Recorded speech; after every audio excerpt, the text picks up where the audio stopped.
Yo, mic check 1 2 3 4 5 6 7 8 9. 1 2 3 4 5 6 7 8 9. Let's see here, man. Let's see here. We should be going in here live in a moment. Just got to see what's going on here on the back end, trying to figure out a few things here or there. It should be able to hear me or something like that. But I gotta see if I could check something here real quick.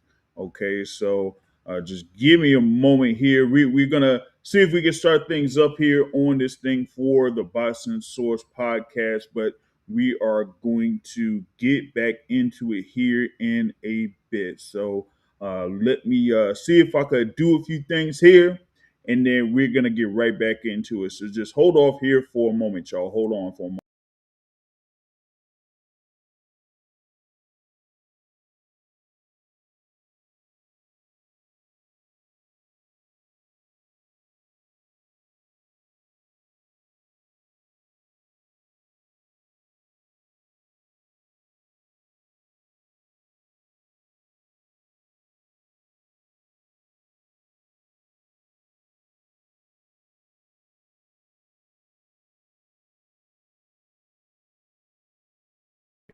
Y'all see me? What's up? What's up? What's going on, everybody? Here we are checking in live for the Boston Source podcast.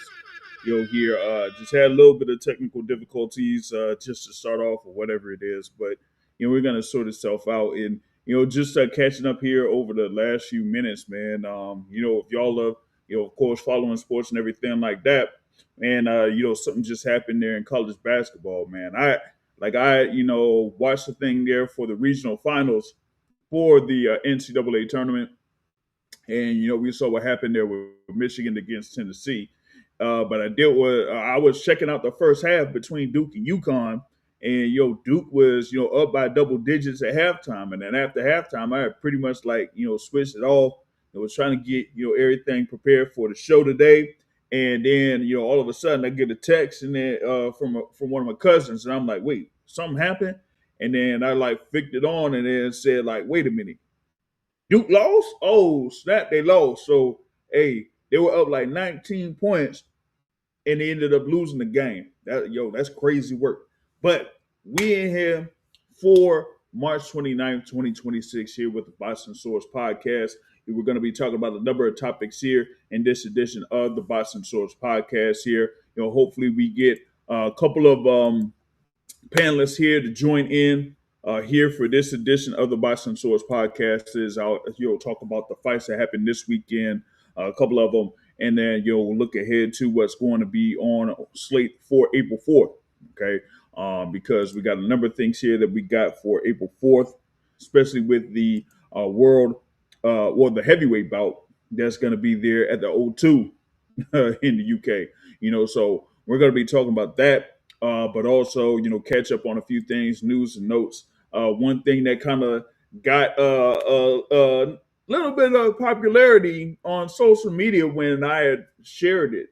Not not necessarily the original post, but something that I shared on social media that boosted up and everything like that, and you even got, well, not necessarily a response, but got a reply from someone that was part of the subject or part of the topic. So we're going to be talking about that here as well, right? But first off, I wanted to go into what happened there in Las Vegas, MGM Grand Garden Arena. You did have the WBC Super Welterweight Championship on the line there in the headlining bout. Sebastian Fundora defending those the WBC Super Welterweight title against Keith Thurman. Okay, you had Keith Thurman there going into that bout with just one loss, of course, to Emmanuel Dapidran Pacquiao. Okay, and that was what, 2019, so that was a long time ago.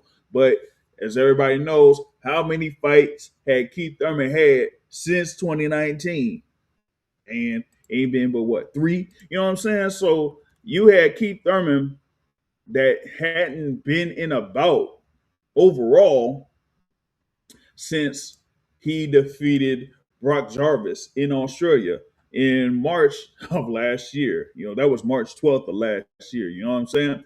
And y'all know at the time that he was originally looking like he was going to be fighting Tim Tszyu, but didn't necessarily happen. You feel me? So it ended up to the point where you had Sebastian Fundora kind of like taking that fight from Keith Thurman, and Keith Thurman just ended up saying, "Okay, if you're gonna go ahead and be able to fight Tim Tszyu, then I'll fight you then if you're gonna beat Tim Tszyu."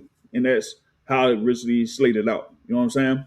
Salute to Bruce Gas here in the building, checking in early on the Boxing Source Podcast Live. Of course, we are live on YouTube and on Rumble here, and it's on demand in audio form through Spotify. All right. So, like I was talking about with Keith Thurman, he wanted that fight with Sebastian Fundora, ended up getting the fight. We talked about, when it was originally scheduled for October of last year, got pushed to this year. Okay. And a lot of people wanted to see what Keith Thurman would be able to do, of course, with the height and reach difference, significant difference at that, against Sebastian Fundora. With Fundora, as I said, WBC champion, was a former unified champion, had the instance where he, vacated the WBO belt in order to face Tim Tszyu in a rematch instead of facing at the time the mandatory challenger, Xander Zayas. Okay. Now, he got that win over Tim Tszyu, stopped him. The fight before that, he fought Cordell Booker, stopped him, at the Michelob Ultra Arena in Las Vegas. So, he's had a string of victories here, after being a world champion, right? And then going into this one, a lot of people, how they favor him in this bout because of those past two fights that he had against Cordell Booker and Tim Tszyu. He looked like the fighter that maybe he should have been from the jump, being that he is like 6'5" or above and has a reach of 80. You know what I'm saying? So that's what you had, there as far as like what we had as far as a tail of the tape for that bout there, main event at MGM Grand Garden Arena, man. Shout out to my guy Smitty. Of course, elephant in the room in the building. And my guy Dondrick in the building there. It says salute, you know what I'm saying? There. And hey, my guy Smitty is said, man, had one time to get it right, but he failed. Like he said, salute to him. He had a great career, man. Hey, man. I don't know, man. That one time that he had to get it right, he didn't get anything, man. I'm sorry, man. He didn't even get anything because he barely did much at all in this fight against Sebastian Fundora. I know that he was talking it up, of course, in the initial press conference from last year, and going into what was going on here, in the past couple of months, and getting himself, ready and prepared. He had, of course, one guy that is from the DC area there in, the Professor Mike Fox as one of the sparring partners to get ready for, a Sebastian Fundora, as Mike Fox is, around 6'4", and they're in the super welterweight division. But you still have to deal with the activity. You still have to deal with the just the constant punches. Y'all see the constant punches from Sebastian Fundora. And the thing with Sebastian Fundora, as I mentioned with this past couple of fights against Tim Tszyu and Cordell Booker, is that when he had that first fight against Tim Tszyu back in March of 2024, he developed a jab as a weapon. And when he developed the jab as a weapon, man, it was like he just had an epiphany, how they had that thing, poof, you know what I mean? And once he started to use that as an initial weapon, oh man, like he's been one of the more dangerous fighters out there, in the super welterweight division. I said, man, and yeah, shout out to Deontay Boxing Talk here in the building. Yeah, he said like, hey, Fundora is a tough fight for anybody out there in the 154-pound division. And he definitely showed that here against Keith Thurman. And, for Keith Thurman, he wanted to have an attempt to become a two-division world champion. Of course, he was unified in the welterweight division, but, try to have this attempt here in the super welterweight division. But, they're listed at 5'8", 37 years old. It was a tough task there. you know what I'm saying, for Keith Thurman, and you really couldn't, do it.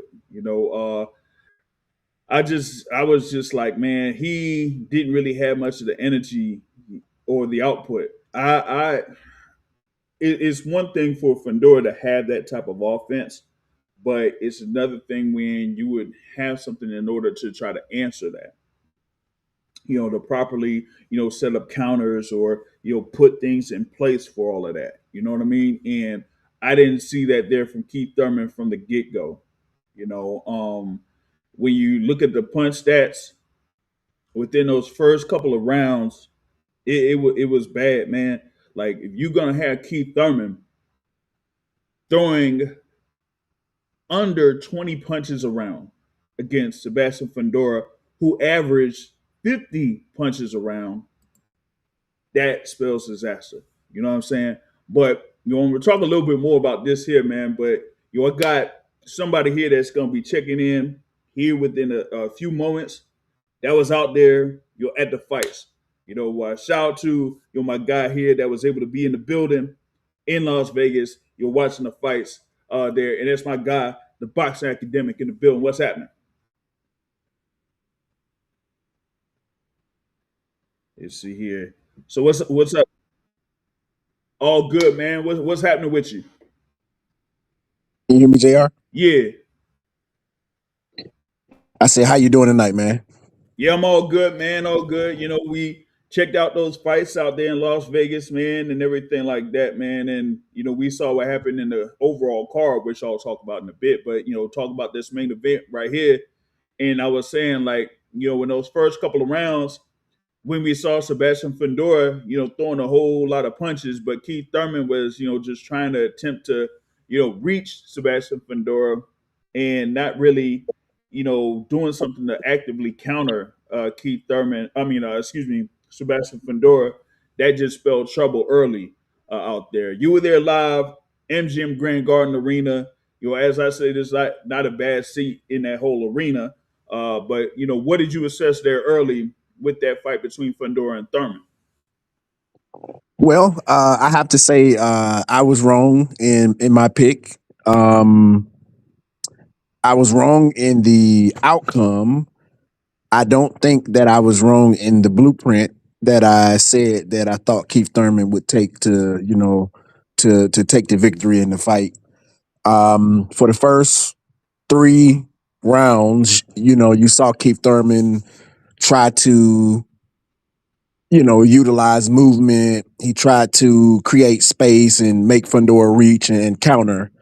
Mm-hmm. But what was very prevalent even early on was that Keith was always sort of like, it appeared like he was a second behind on the counters. Like it was like Mm. the old Thurman, who countered better than what he did yesterday. It just wasn't there. And you saw glimpses of it early on where he landed a couple things, but essentially Fundora's consistency with the jab and his pressure wore Keith Thurman down. And after round 3, you could tell Thurman was spent. He was tired. And then once he stopped moving, we knew what it was. Once he stopped moving, Fundora got him in that mid range where he loves to be, and then he just started letting punches go. And to me, it became less about the plan. Keith Thurman's plan of movement, Mm-hmm. and it became more about whether Thurman could physically execute that plan for 12 rounds. And obviously we saw that he couldn't do that. But yeah, I at the press conference, I wanted to ask a question actually to both guys. They didn't choose me, unfortunately, but you know, you could tell Keith Thurman was a little bummed, and how that he said, "Hey, at least let me go out on my shield." Most Yeah. people probably don't believe him in what he's saying because he was getting beat up, and when you light skin, that's what you get when you light skin. His face gonna look like that. Yeah, go bruise easily. Yeah. Yeah, yeah, light skin bruise easily. No offense to the light skinned people, but yeah, I don't know. I was I had faith in him. I ain't gonna lie, I put a little money on him, so I lost some money. That's how much I believed in what I was saying. Hey, And now that's he did. what's up. he did execute it, but the one thing that we know is that the one person who is undefeated is Father Time. And yeah, you gotta always consider that, movement is life, and he hadn't been active, not movement as far as boxing, real boxing movement. And I mean, facing a guy like Fundora, this what you get. Fundora, this just another day for Fundora. Fundora, probably didn't really break a sweat, and that jab allowed him to sort of do that. I do believe Thurman when he said that, Fundora was opening up more, which would have gave him more chances. But yeah, I mean, he probably would have got stopped if I'm being honest. But he probably would have hit him a couple times too. He probably would have had an opportunity to hit Fundora back. Yeah, I mean, I can't say I'm disappointed because I mean he tried, but like, I mean, what kind of what you expect? Yeah, I mean, in that first round, you had that point where Keith Thurman had landed like a left hand on Fundora, but after that, you really didn't see much from Keith Thurman, and it just ended up being to the point where you just seen Fundora just continue with his attack, just popping them, tagging them whenever he could, just throwing punches and landing shots, and it kind of like reminded me of another fighter that is in a lower weight class that's a world champion. There in Rafael Espinoza. He has that height advantage. He has a reach advantage there. Within the featherweight division, and you kind of like see that here with Sebastian Fundora in the super welterweight division, and it's more about him just being able to throw and land shots there against his opponents to where they can't necessarily deal with it of sorts. But going to your point, what you were saying on Wednesday in the midweek report, you got to get to a period where you could properly counter Sebastian Fundora and at least have some power behind it. Because if you do, then either he'll end up, lowering his offensive output, or you could, hurt him. But for Keith Thurman, he just didn't, have that, in him at that point. One one other thing that I can say that I noticed. So for me, this was something that I didn't think was something that Keith Thurman should do, but I think it is a testament of Keith Thurman's sort of temperament and his. I mean, some of it is I'm gonna call it discipline too, but another part is just him wanting to win. Mhm. So the best way for Keith Thurman to have survived that fight, let's say if he had to win, and I'm not saying I wanted him to survive or anything like that. I'm just speaking on, this is a what if, but I'm just gonna speak on it. So the best way for him to have survived that fight would have been to consistently use movement and never be first. Like let Fundora follow him and then walk Fundora into shots and then bide your time until you can hit him. And yeah, that means that you're gonna lose rounds probably because you're not leading the action, you're not throwing as many shots. But outside of him catching him with something like that, the moment he started like engaging and initiating stuff, I mean, that was gonna always be the outcome. Mhm. Because once you expend your energy and you can't move no more, and he gets you in mid range, it's over with. So what Keith Thurman was doing though is that he would move most of the time, and this was probably round two, round three when this was happening. But he would move most of the time, and then there were sometimes he would, I'm gonna call it break the rhythm, but he would lead first. And so he would lead from so far out to where he would miss, and Fundora could see it from a mile away, and Mhm. Fundora would just move back and just hit him. And so I'm thinking in my mind, like, Keith, you cannot do this. This will get you knocked out.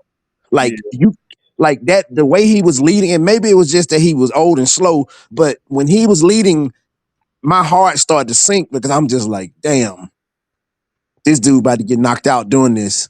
But the thing is, I can tell the reason why he was doing that is because in his mind, he's like, damn, I'm not winning the round. I got to do something. Something got to shake, right?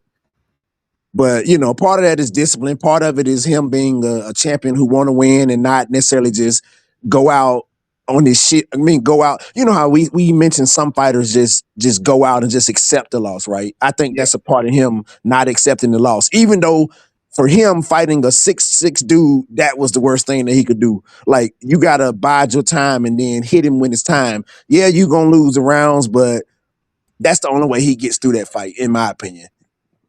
Yeah, strategically, you'll want to see if you could still like set the traps, but there it was almost like he wanted to catch up for the earlier rounds, but by doing that, he kind of like leaves himself open to what Fundora would be able to do, and that's uses reach and things like that in order to keep Thurman at a certain point or a certain distance to where if Keith Thurman gets to a to all right, like say the dangers on the sorts, then Fundora will make him pay for it, and that's what you basically had over the course of those rounds to where it just seemed like very bad there for Keith Thurman, man. I don't know, what the strategy was there in between rounds and having Tony Morgan who was there in the corner for Keith Thurman, but it just didn't seem like they were like they had a plan B or plan C or anything like that, you know.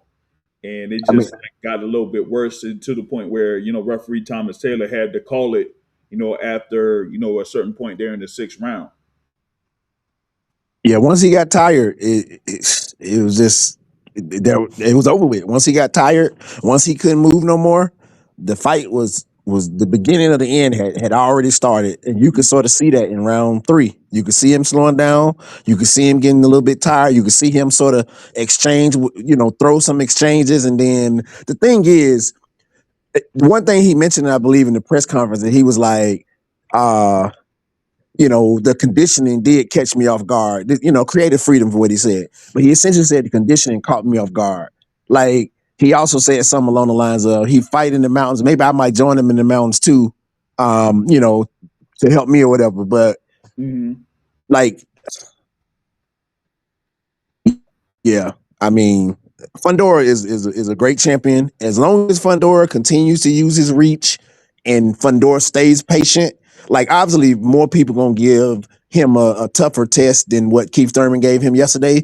But Yeah. as long as he stays disciplined, he uses his range and he doesn't get like antsy. Like Fundora got to let people come to him and he eat them up. Like he can, yeah, like you can get to the mid range and do all the stuff you enjoy doing, but you can't get impatient because that's going to lead to the Mendoza type thing. And now I will say, while Fundora is the man, I still Mm-hmm. think there are those openings that I mentioned. I don't think Keith Thurman was able to take advantage of them, but they are still there. Like if you notice in the fight when Keith Thurman had him following him and Fundora was like leading and sort of stepping with the jab, there was no offense coming from Fundora. The only thing he could do was just be relegated to those ones, and he wasn't throwing no twos. He ain't throw no two until he got set. Mm-hmm. So if a fighter has the win, if a fighter has a semi decent chin, or dare I say it, a good chin, and then if they got the win, they got a good chin, and then they got the movement where they can make Fundora reach, and then they got a good enough balance where they can counter him with hard shots. That fighter will give him trouble, but who is that fighter? Who knows? I mean, it remains to be seen, if we kind of like find that happening there with Sebastian Fundora. But, like you said, with his mannerisms on offense, you do have those openings. And I think that's where, at least at the point where, Brian Mendoza, when he scored, the counter to knock down Fundora and end up getting a count out there for him to win that particular bout back then. You still see that there's openings there for Sebastian Fundora. It's just being able to properly exploit them. At least at this time, Keith Thurman wasn't able to do it, but we could. It remains to be seen if we could find that here for Sebastian Fundora later on down the line, and kind of like gives the inkling that Fundora may be looking for those fights at the top of the 154-pound division. We talked about it leading into this fight, and after the fight there, like you said, you were out there at the press conference and things like that.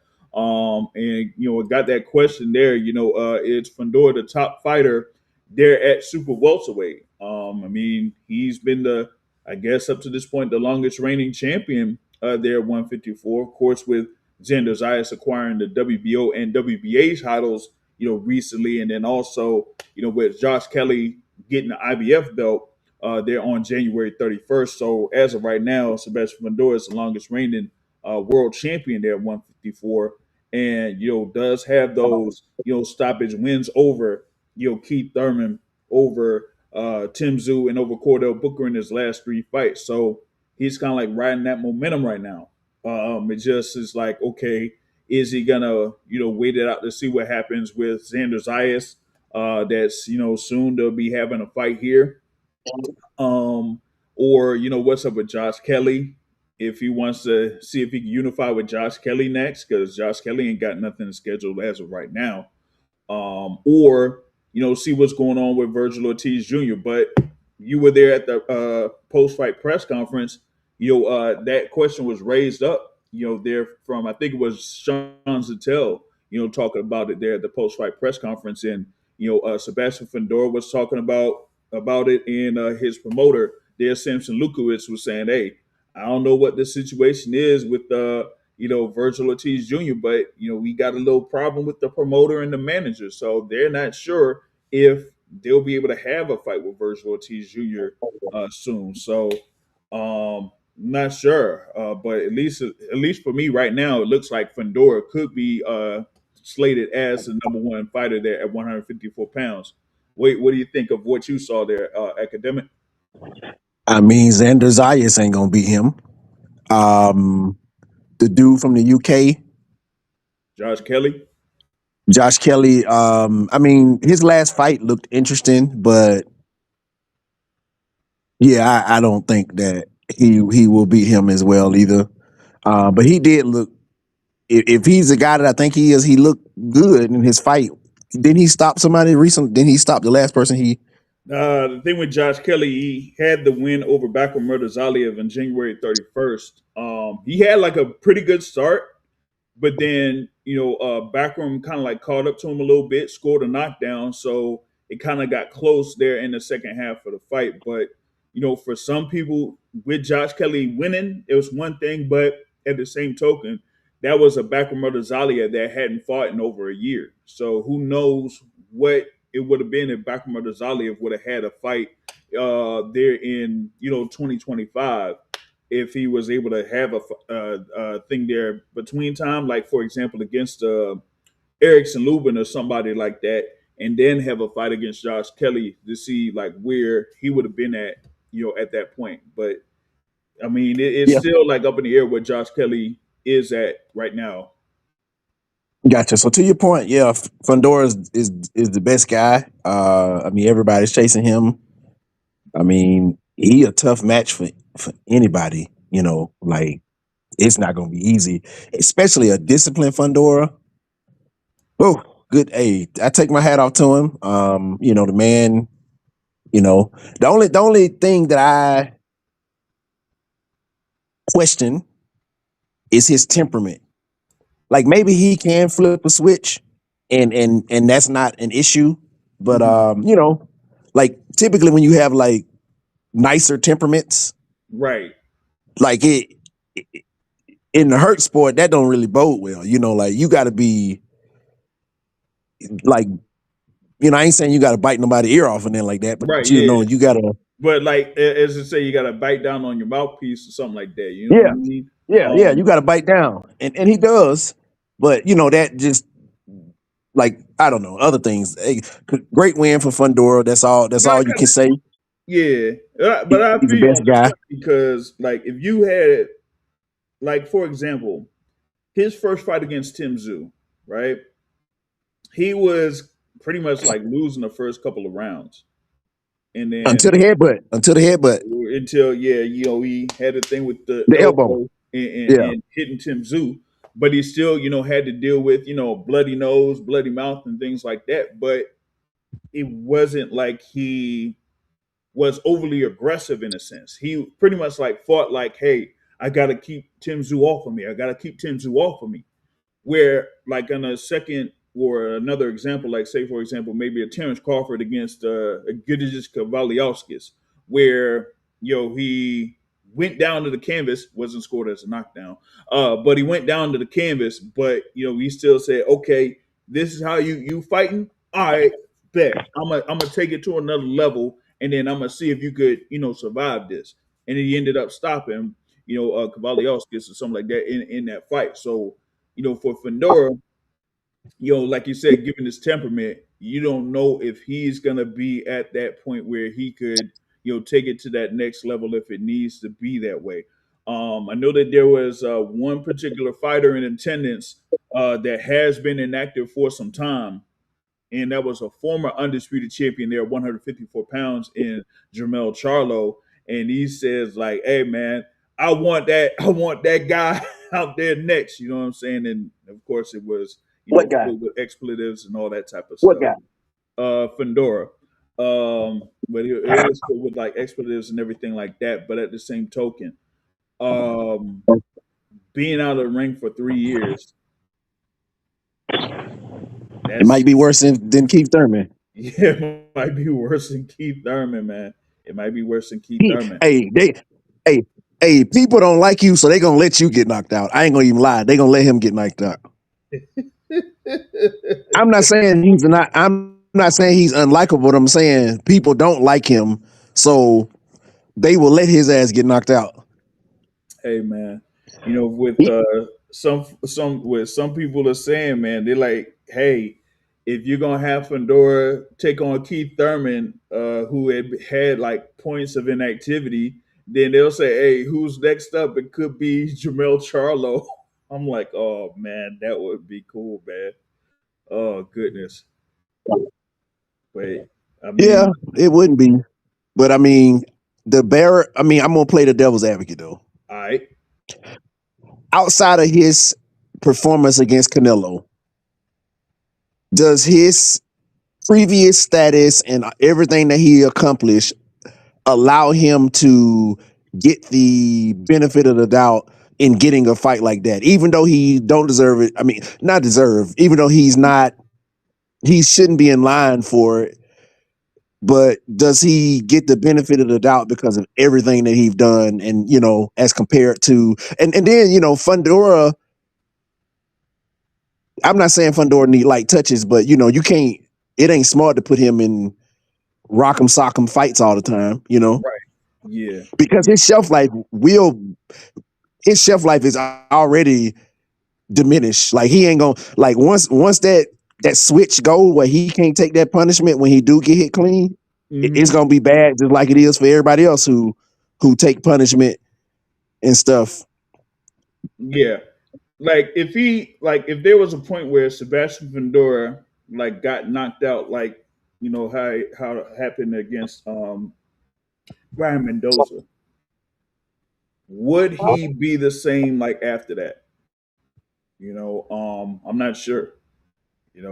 But to your point in reference to Jamel Charlo, given what he was able to do in the super welterweight division en route to becoming the undisputed champion, I mean, I would say that he would be given a shot. Now, if he was able to have a fight last year or something like that, I would definitely say yes, because he had basically fought like everybody and at that point defeated like everybody that he's faced. He did, have the rematch win over Tony Harrison and, stop Tony Harrison. And then he had the draw against Brian Carlos Castano. And then in the rematch, knocked him out in order to become undisputed champion. So he had basically fought the who's who there in the super welterweight division up to that point, at least back in 2022. And then when he had the fight against Canelo, in 2023, it was that like, okay, you went in there, you had some type of an effort, you got through that fight, 12 rounds, you didn't get knocked out, you really didn't get seriously hurt, so it's not like you were coming in as damaged goods. It's just that you would be really rusty and you would have to have the point where you could, okay, do I still, have it to where I'm used to doing things without having to, really think about it? Or is it, there where it's a little bit of a delay for me to, do a couple things I'm used to. So that's why I say, hey, if they're suggesting that, maybe Jamel Charlo could go in there, step in there against Sebastian Fundora. I wouldn't advise for it. I would just have Jamel in a fight against someone, I don't know, like I wouldn't say Katsarakis or something like that, but or even like a Brandon Adams, because that's already been there and done that and all that type of stuff. But like have somebody that's around the 154-pound rankings that Jamel Charlo could face and say, okay, if he could do that, then maybe he's ready to go. Now there might be a couple of suggestions for him there, and that was from the co-feature bout that they had out there. Yoenis Tejas versus Brian Mendoza, where Yoenis Tejas, outpointed Brian Mendoza for a unanimous decision win, where both of those guys had to, deal with head clashes during the fight. And, some people thought that the fight would have been stopped early with the head clash that happened around that third round there. But, props to Yoenis Tejas, getting through that and, being able to outpoint Brian Mendoza en route to that decision win.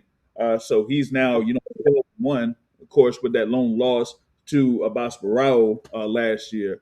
Like, what was your thoughts, going through that fight? Because that could have been like something to, kind of like go through, especially after that first head clash. But for Yoenis Tejas, he's trying to, get himself back into contention there at 154. So what did you think about it watching it? So in the ring, in the stadium, being close enough to the ring, when they hit heads, it sounded like a orbital bone or something broke, Mm. and it was like wow, and it just that sound like a bone or something broke, and I'm like, did he just break his orbital bone? Did he get it hit in the eye socket and break his orbital bone? And then obviously you see what it was, but like you said, shout out to Tejas for taking the time that he needed to take, because you could tell like that hurt, right? Mm-hmm. And taking the time that you needed to regroup, and then get back in the fight and just, start with your jab and stay away from stuff. I saw right after that he had his hands up a little bit higher, which is better, which is good. And so he didn't take much punishment after the head clash, and then they had started the action back. Um, One thing I will say I did notice is that at times it looked like he was trying to get the headbutt back, which I think he did get it back eventually. But it seemed like when he was punching, he would like let his body follow, and it just kind of looked like he was trying to get it back, in my opinion. Yeah. um, but it was a good fight. Brian Mendoza, like Brian Mendoza will always have a place in boxing because the effort that he brings, even the certain skill set. He got a level of slickness to him. He never stops trying. He gonna give you all of it. So I mean, shout out to Brian Mendoza. Keep your head up. Yeah, you lose some of these fights, but you're gonna always get chances because of how you come to the ring, and it's just kind of up to you to capitalize off of one of those chances when they come up again. But you're gonna always get chances. In my opinion, I think he will always get chances. Yeah, he'll get those chances. He has been there as far as like getting himself prepared for fights and things like that. But he's of course had the win over Sebastian Fundora. Fell short in like a world title shot when he faced Tim Zhu over in Australia. But he's kind of like been put in a position where I wouldn't. I don't like saying it's like a almost like a B side fighter, right? But it's almost to the point where he would have to be ready as a secondary fighter or as a replacement, right? And in this sense, he hadn't fought since July 4th of last year, and that was like over in Mexico. But he had fell short against Sergey Boachuk, and that was in 2024. So he only been in one fight in between that loss to Boachuk and this one here against Yoenis Tejas. And remember, they had just like called it up to have Yoenis Tejas and Brian Mendoza fight on this card. So it's almost like he's pretty much like, as they say, on call for work to where, yeah, okay, I'm doing this, but as far as like being in the ring and actually having a fight, especially in this atmosphere, it's almost like he's an alternate or something that, okay, if he's available and he's ready, then he'll do it. But that's something when you're a guy that, as I said, had that win over Sebastian Fundora and been competitive in a number of fights against the Tim Tszyu or Sorry Boachuk. That, hey, how come he's not getting these opportunities there at 154 to try to get himself back in the mix there in those rankings? But he only had like this opportunity here against Yuenis Tejas, and yeah, he's durable and things like that. But at the same token, Yuenis Tejas has had the overall skill level to where he would be able to outpoint Brian Mendoza. Now, I had heard from folks that kind of like criticized the corner there for Brian Mendoza because they said that they prepared Mendoza to be or to be somebody that he really isn't. Somebody that could try to outpoint or outbox people or something like that. Like that's not going to be the route of victory there for Brian Mendoza. So there against Yuenis Tejas, it didn't quite work out. For Tejas, he gets in the win column here. He did have a fight in December after losing to Abbas Barao. So we got to see what's going to be next for him in the mix there at 154 pounds. But as far as like, as I was mentioning before, if you're going to have Jermell Charlo come back, why not have him go up against Yoenis Tejas or against a Brian Mendoza or something like that to say, okay, this is where Jermell Charlo is right now, getting back in the mix. But, I wouldn't necessarily have him right off the bat going up against the Sebastian Fundora. I don't think that would be a good idea there if they tried that. So I say, hey, if you're going to have Jermell Charlo come back in the ring, have him come back against someone like a Yuenis Tejas or like a Brian Mendoza to say, okay, he could, be there at least in the contention. And then after that, either have him have another fight or put him in there against one of the world champions to see if he could do something, But at least there with Yuenis Tejas, he, looked like he was doing a few things well there over the course of that fight. Not necessarily like how he was against Julian J. Rock Williams or somebody like that, but, at least still was able to get through what he did there early in the fight with that head clash and still get the win. You know what I mean? Yeah, and one point, stylistically, Jermell Charlo and Fundora is gonna be a nightmare for Jermell Charlo. Like him leading his whole primary offense is based off the 1-2 essentially, and that like it yeah, if that's how he get it through the front door, it's gonna be a lot of stuff waiting on the porch for him. Mm-hmm. Like he don't even throw looping shots like that. Like his Mm-hmm. looping shots are very well manicured. They're all what can I say? They're compact. They're maybe some of these things are good, but Yeah. they're not like they don't come from your periphery. All his shots are always so contained. Like he don't throw like overhands and stuff like that. Like those are the shots that you're gonna need against Fundora. Stuff that he Mm-hmm. can't see. But if you just coming in and jab 1-2, Fundora gonna eat that up. He Yeah. gonna back up and then he gonna punch you. Yep. And properly counter. And my thing too with Jamel Charlo is, and some people had this same thing when they bring up Errol Spence Jr. and his potential comeback is, okay, who is Jamel Charlo going to have in his corner? It's not going to be Derek James. He hasn't been around Derek James, for some time. I know that his brother at one point, Jamal Charlo, when he did have his fights, particularly like last year against Thomas Lamana, that we had like I think it was like Patrick Holland or something like that in his corner. But as we know right now, or at least for now, Jamal Charlo is with Coach Ronnie Shields over in Houston. So for Jamel, if he's saying that he's coming back, we gotta see like where is he at in the gym. He's had a couple of interviews here and there in like his own gym or something like that. So I wouldn't necessarily say it would be somebody within that immediate area of Houston, but we'll see.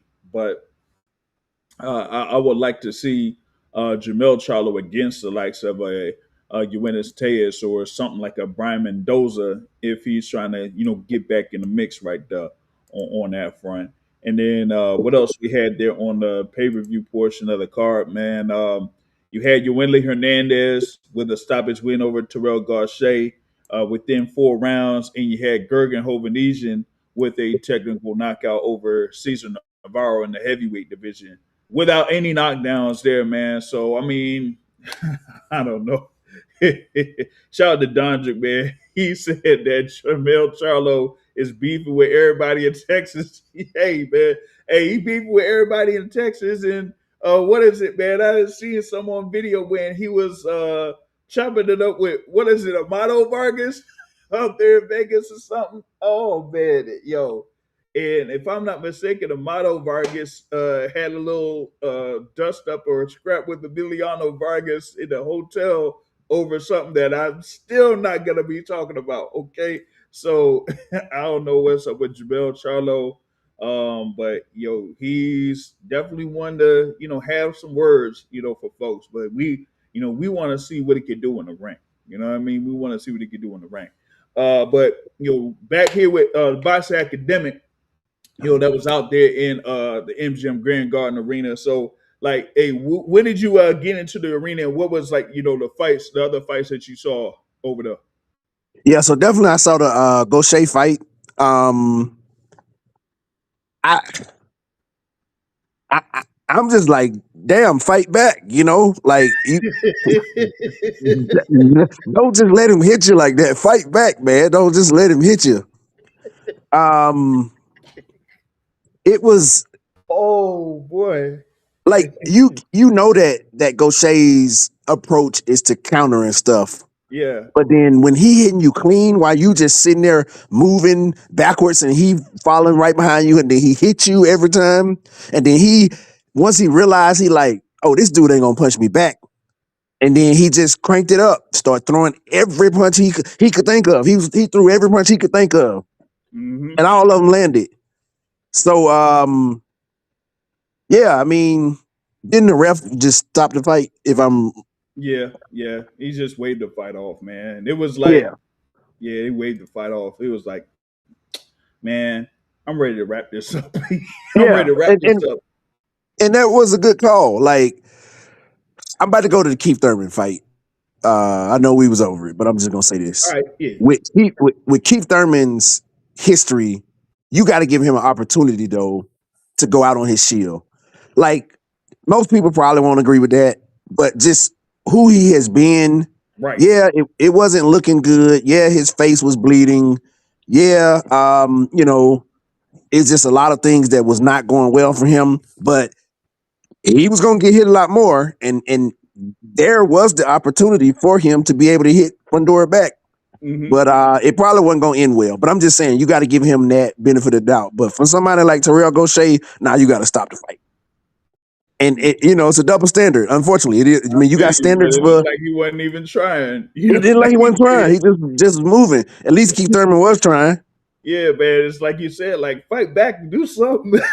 Like he Like was tackle him, do something. yeah, man.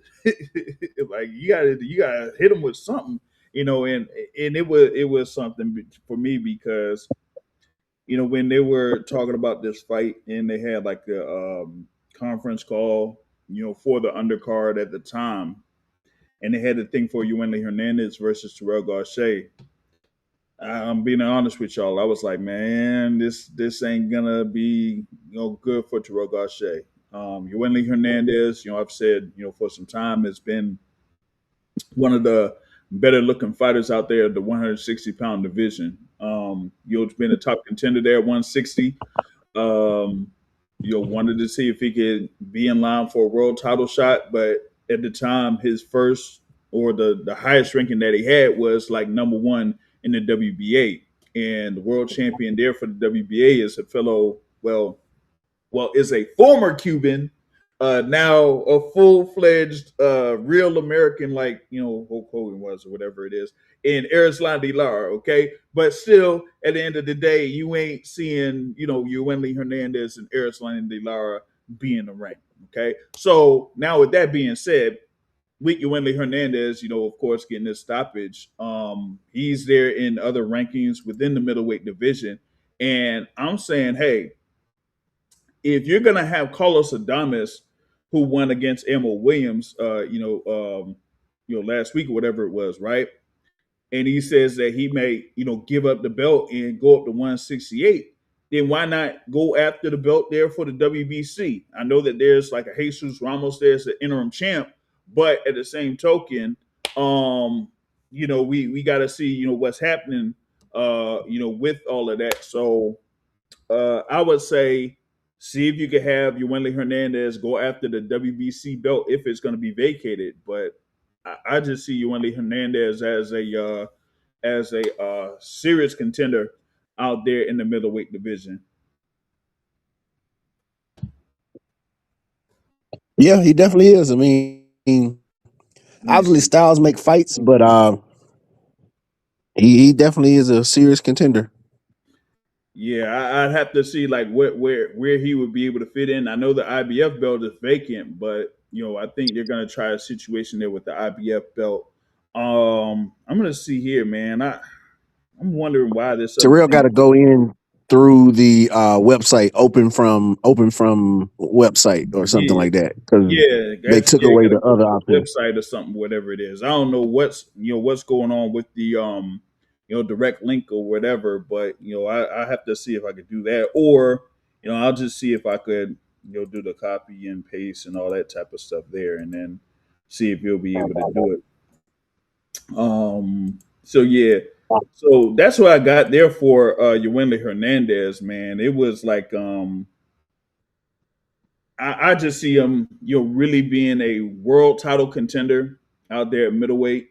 I know that there's another few fighters out there that are, up and coming as far as like the middleweight division is concerned. But as far as like your Wendy Hernandez, I think he is the one that could be the guy to watch out for there. All right, man, he said he was on the computer joint and it still ain't coming up. I don't know how that's not working for him, man. Oh man, Rumble better not be tripping like this. So, hey, he said, hey, Dondrick here says, hey, Yo-Yo is a problem. His offensive arsenal is ridiculous. Yeah, it's just that sometimes he has like a great start, and then after that, if he doesn't necessarily stop his opponent, then he kind of gets to the point where he coasts. You know what I mean? So there it is with that. I'm gonna see here. I should have my guy brother Terrell try to get on here to chop it up with us. So I'm trying to see if he could get the thing for the Mike, and then he'll be able to join us here on this. But for the time being, one of the get into the joint there. I think Terrell is able to check in. You hear us, Terrell? Yo, All right. What's up? What's up? What's up? hey, I'm now the official Zufa Boxing Source boxing champion, first ever claiming that title. Zufa, remember that. Oh man. So what's good, brother Terrell? Man, what did you think about the fights there in Las Vegas, yo? Yeah, I mean even just with the the main event with Thurman and Fundora, like we always talk about, what is your path to success to win the fight, right? Uh, I mean, just but even for the even fight, Thurman knows how to sell the damn fight, man. He talks it up. He gives get good interview quips like that. He's witty, things like that. This dude knows how to sell a fight, which shows that he's been in the game for quite some time, right? But even though you can talk, at some point you gotta walk the walk, right? So, but even then, just just going to the fight, just the size difference is just crazy. I mean, but pretty much it's gonna be with Fundora. He's gonna be like that pretty much against anybody. Have Mm. that just physical size over like that and those advantages. Maybe just going to the fight. I really want to give Thurman a glimmer of hope that he can just somehow find a way and get it done, right? And of course, the Yep. best way to do that is to take punches with your face like he did over and over and over, right? But then Mhm. be able to have that mental fortitude to take what Fedora's given and then find a way inside, all right? And of course, that would be to go to the body early to slow him down if that's possible, right? And once you find a way into the body to somewhat slow him down, then you can get in once again, get inside. Once again, you want to take 2 or 3 just to get in like that. And then once you get inside, go get inside and test the jaw and test Mhm. it, right? But that just didn't happen. I mean, just Fundora, kind of early in his career, he tended to fight like a small man, not necessarily tall in that regard. Right. He was Right. always inside and fight inside and never fight on the end of his jab like that. But now, uh, if he keeps fighting like this, I don't know who can beat him. I don't know who can beat him. Even the Ennis would definitely have trouble beating him at this point as he continues to improve. But Fedor he did a great job at fighting as a tall man. Just snapping that jab out, boom, boom, boom, boom, boom, boom, back and forth. I mean, there's really nothing that Thurman can do. And you even fast forward to the post fight comments. I'm sure you heard that. Heard that. You saw that, right? The video. Well, Yeah. Thurman said that the ref stopped it too early. Yep. He's into the sweet spot of the fight. I'm like, okay, that's one point of view. I was just getting warmed up, something like that. You know what I mean? So I think he's probably sharing that point of view by himself. But you're a fighter. You want to be optimistic, right? Mhm. You want to go out on your shield. We seen that before with Wilder. Don't stop my fight. Let me just if I'm gonna get knocked out, let it happen like that. But with Thurman, I mean, dog. You about to get knocked out. There's all to it. I mean, I know that you don't want to admit that, but we all know that. And I'm not just saying that they didn't have a chance. There's always a puncher's chance in a fight, always, right? Right. But he just never failed to really get inside. He never did. He said he touched him. He said he touched Fundora one time and kind of shook him a little bit. I don't recall that, right? But man, it's simple. It's just total dominance by Fundora, total Mhm. dominance. Yeah. With Keith Thurman, of course, they're being around like 5'8", let's say 5'8" or something like that. You're there at a point where, yeah, Fundora has to punch down. Of course, he's like a southpaw, so he's using the right jab to punch down.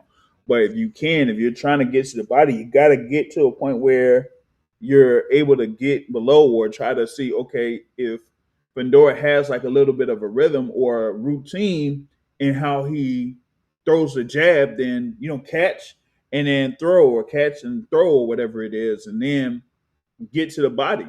But you didn't really see that. It was almost like he wanted to just land one big shot one time. Basically, he just wanted to land one time, it looked like. So that was kind of like his strategy. And I'm like, nah, that's not gonna work. You're throwing like less than 20 punches in a round. Nah, that ain't gonna do it. So I think that it was like a bad approach for the fight against Fundora, and it ended up, having him get beat up, over the course of that fight.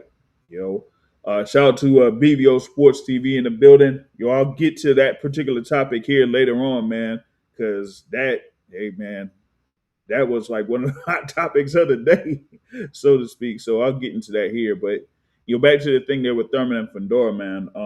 As I mentioned earlier here with the boxing academic, Sebastian Fundora there at super welterweight is like Rafael Espinoza is in the featherweight division. With Fundora being the WBC champion at 154, you got Rafael Espinoza there as the WBO champion at 126. But he has that height and reach advantage over just about everybody out there at featherweight. And given a couple of his previous performances that he's had, Rafael Espinoza looked like he's the top fighter at featherweight, although there's one particular fighter from Brownsville that they feel differently.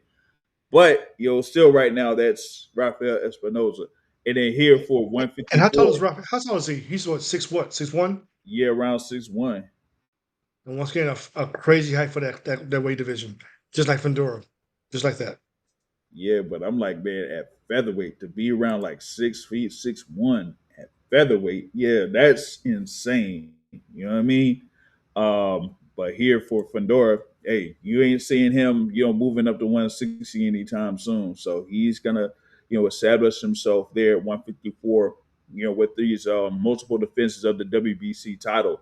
So we got to see how they are, man. And Donji said, yeah, man, Fundora and like a Rafael Espinosa are like cheat codes, they're in those respective divisions. So you got to see like how he's gonna, or at least for Fundora, what he's going to do against these other fighters. Now the thing is with him, last year he would have had like 3 fights in a year if he had the fight against Thurman when it was originally scheduled. So I would like to see if he's going to get right back in the ring here, probably sometime this summer or maybe August or something like that at the latest. Now I did mention like potential opponents for him. Virgil Ortiz, even though he's the interim champion for the WBC, he ain't really getting. I don't think he's getting You out of got that. the response last night in the Yeah, post fight conference, right? yeah, yeah, I mean, it's flat not gonna happen. yeah. Not gonna happen. And we mentioned Jamel Charlo, who was there in attendance for that fight. Um, I don't know, man. Like he's been out. He's been out for. It's gonna be getting closer to 3 years since his loss to Santos Alvarez Barragan, right? So it'll be a long time for Jamel Charlo. We're not necessarily sure like who he's preparing or getting himself in fight shape with. So I'd say to get right in the ring against the Sebastian Fundora at this time, that's not that's not it. So I like to see who else would be a potential opponent out there, for Sebastian Fundora later this year. Maybe it's like a Brandon Adams, depending on what happens with Adams. He's supposed to have a fight coming up here, and I like to see if Brandon Adams, if he ends up, if they have a scheduled fight for him and he wins, that he gets like a world title shot. But it might be that he will fight for the IBF title because his opponent is Kayman Yarko, and that's for like the IBF eliminator. So that's what it looks like Brandon Adams is going for at this point. So So I'll give you not necessarily a long shot, but just to drop a name in hat, Errol Spence. And before I even speak on that in detail, right? mm, So, and once again, in the post fight conference, Fundora and his manager said, "Well, we're lowered to PBC only, right?" So hmm that automatically eliminates Ortiz, which is not going to happen. We know that, right? hmm And even with that, even an Ennis and or Zayas winner, right? Zayas, yeah. That kind of eliminates them as well.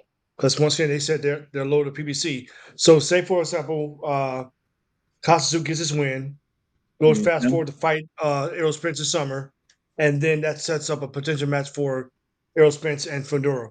Once again, PBC fighters like It that. could. I mean, it could. But the thing that I'm curious about for Tim Zoo, he has an upcoming bout here for what is that? April 11th, right? And that particular fight is slated in the middleweight division. Okay. We talk Oh, about the is it thing. really? Yep. They have it scheduled to be for a vacant international middleweight title there. So Tim Tszyu versus Dennis Nerja is for the WBO international middleweight title. Um, Now, of course, a lot of people are saying, "Hey, Tim Tszyu, Errol Spence."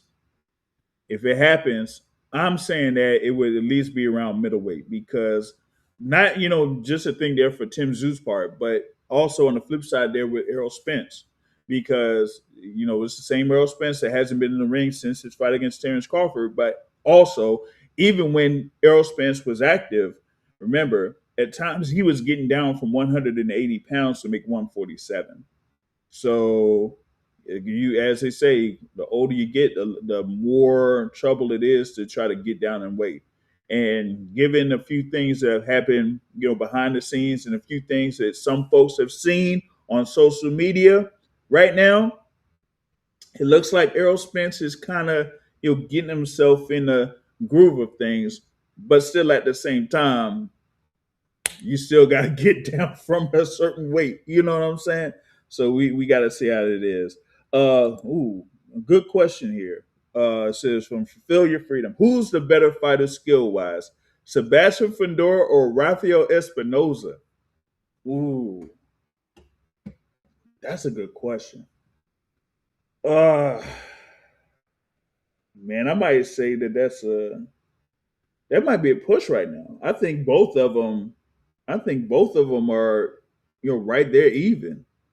I would I tend to talked. agree with that too. Definitely, I Yeah, would. because my thing with Rafael Espinoza, I say that his performance against Edward Vasquez last year, that one right there, man, that hurt me a little bit because I catch up with Edward Vasquez, a lot, and have had a couple of interviews with Vasquez and stuff like that, and he was getting really prepared for that fight, another opportunity for a world championship, and going up against Rafael Espinoza, and Espinoza like had the best fight of his career there against Edward Vasquez, man, and I was like, ooh, that was brutal to watch, and then with Espinoza, he had that follow up against Arnold Kagai, and got a stoppage there, but that ended up over a course of like 11 rounds.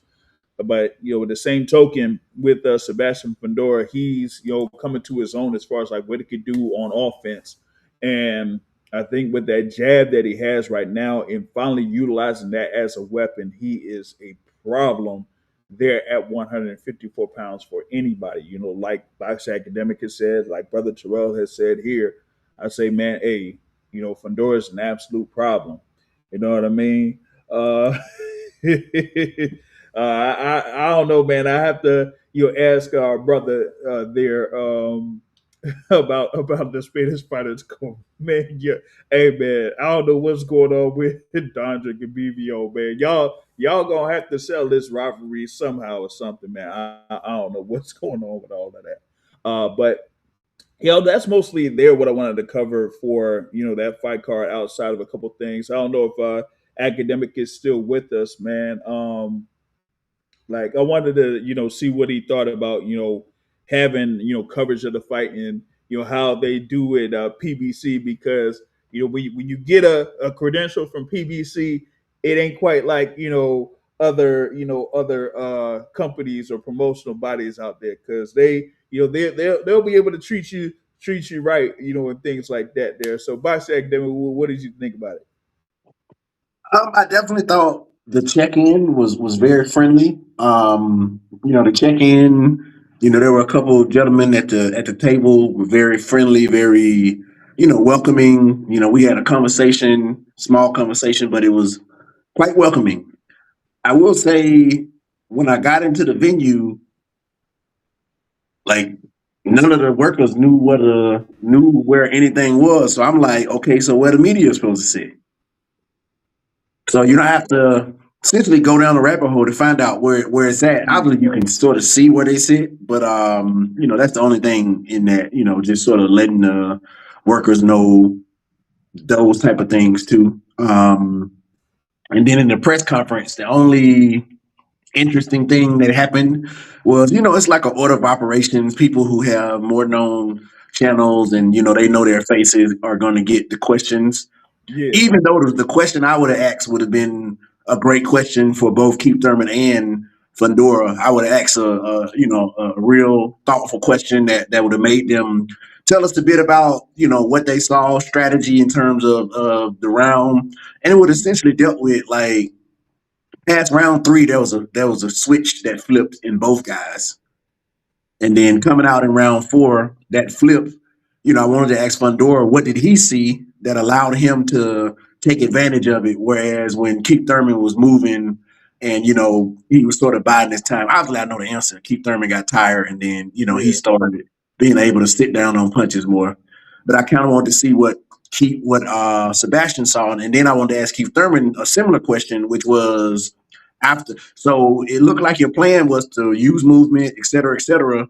But you, like after round 3, that stopped being, what we saw. What did you see that he either implemented or did, or what was tough for you to where you couldn't, where it wasn't able to sustain, or it changed after round 4? So that was going to be around my question, and it gave us some thought process to answer, and it would probably make Keith reflect on some reality, and even Fundora to reflect on, like, let us know in his mind what he saw, to know to like kind of like crank it up then, other than Keith Thurman being tired and not moving, which is the real answer. But you get what I'm saying.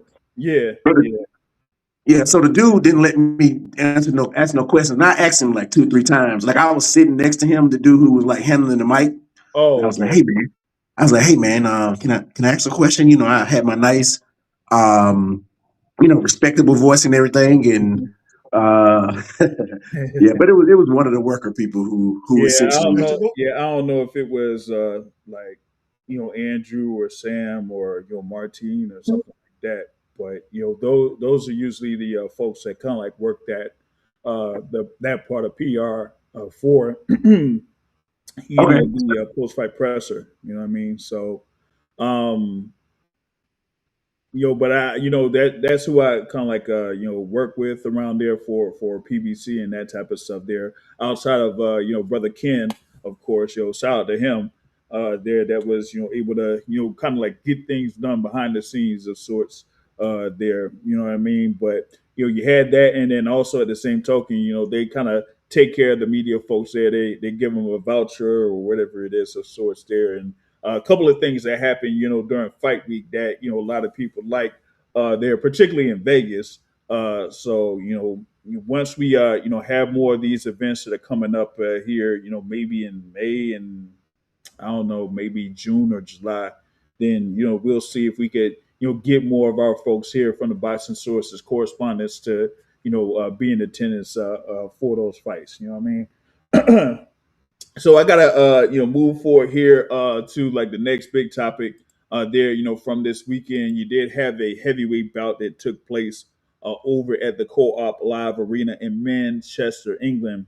There with Moses Itauma going up against Jermaine Franklin, and Moses Itauma, of course, there as a young 21-year-old heavyweight contender, going up against Jermaine Franklin, who of course is known for facing Dylan White and Anthony Joshua, and taking those two fighters, to the distance, when they fought.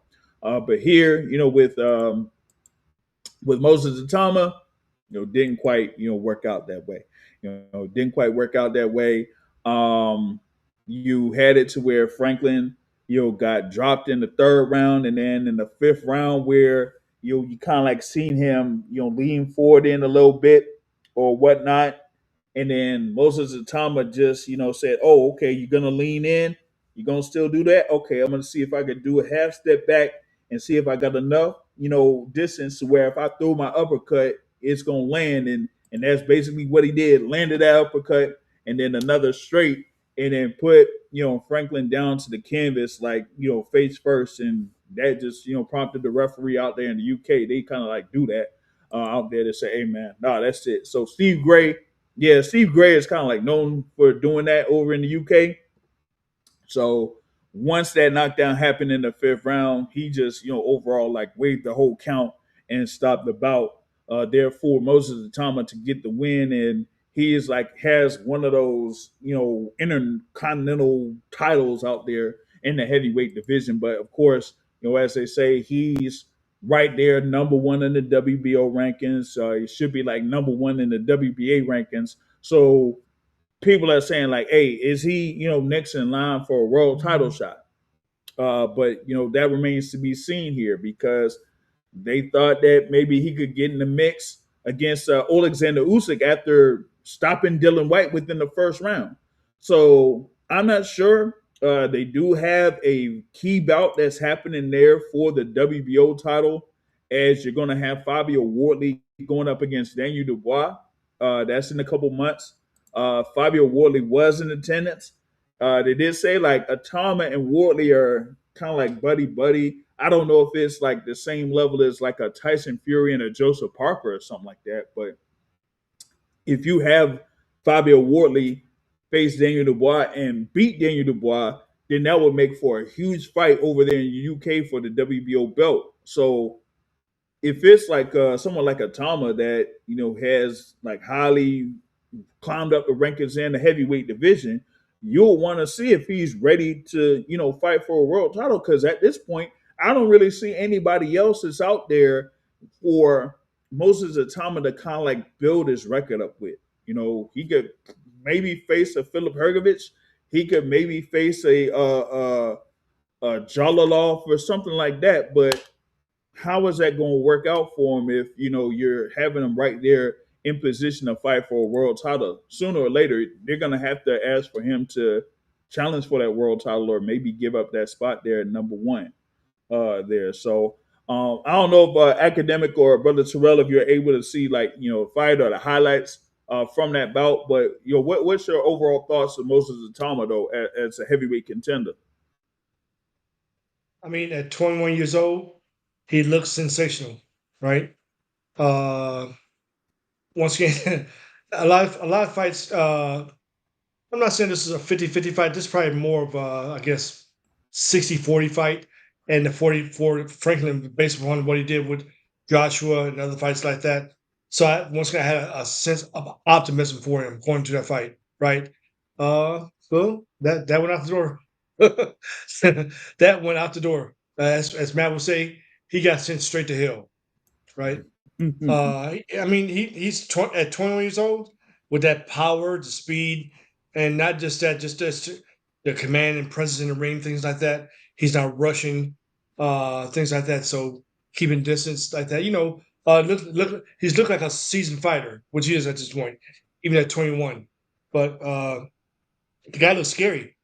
And I said in that chat last night, the way he knocked him out, that shit should be illegal.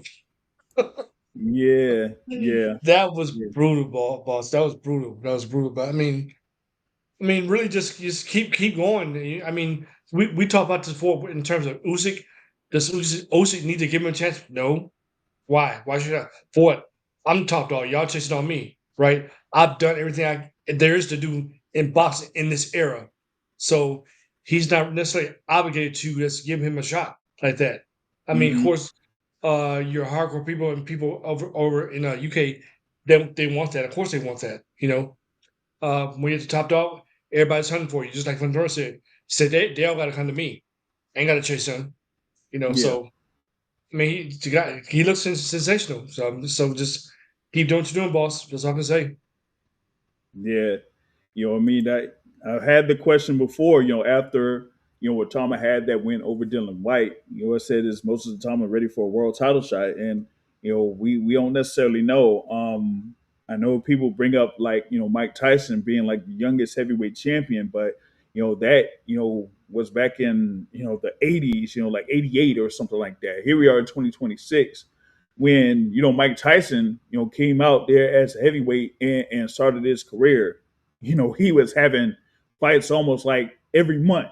We had from his pro debut, he had, I'm going to say 1, 2, 3, 4, 5, 6, 7, 8, 9, 10, 11, 12, 13 fights. Actually, 14 fights, 15 fights within a year. 15 fights in his first, and that wasn't even like his first full year. He had his pro debut in March of 1985. Okay. And he done had like, man, what is it? I would say if I go to his fight in 1986, he had 18 fights within 12 months. 18. That's insane. Like you're never gonna see that in pro boxing again. You're not gonna see that. So for Moses Itauma, who only has like what 14 pro fights now, 14 fights, and he's already ranked number one in the WBO and like the WBA. So having fights like how Mike Tyson had, those one-offs or fighting a guy that's like, I don't know, 11-37 or something like that. I don't know if they're gonna be doing that, with the Moses Itauma. This ain't like, what it was, Kell Brook years ago fighting a dude that was like, I don't know, 15 and 137. You're not going to see that here in the heavyweight division with Moses Itauma. So now, with him being under Queensberry, it's like, okay, what can we do to have them, continue to have fights to kind of like be a little bit active, but at the same time, have a guy that's maybe around the contender that he could fight and say, okay, this could properly prepare him for if he's eventually ready for a world title shot, then we could say, hey, okay, we have a little bit of confidence that he could do that. But at least right now, I don't know how they're going to, properly match him up to where he can get to the point where if he does fight, even if it's an Alexander Usyk or if it's Fabio Wardley, if he has to win over Daniel Dubois, or if Daniel Dubois wins and over Wardley, then maybe they can have Itauma face him. But at least right now, he's riding high, of course, with these stoppage wins. But we got to see what's next, for him. Dondrick here says that Moses Itauma moves like a middleweight, with all that size. Yeah, he's kind of like they're very fluent in his movement. He's kind of like fluctuated in weight, around like 250.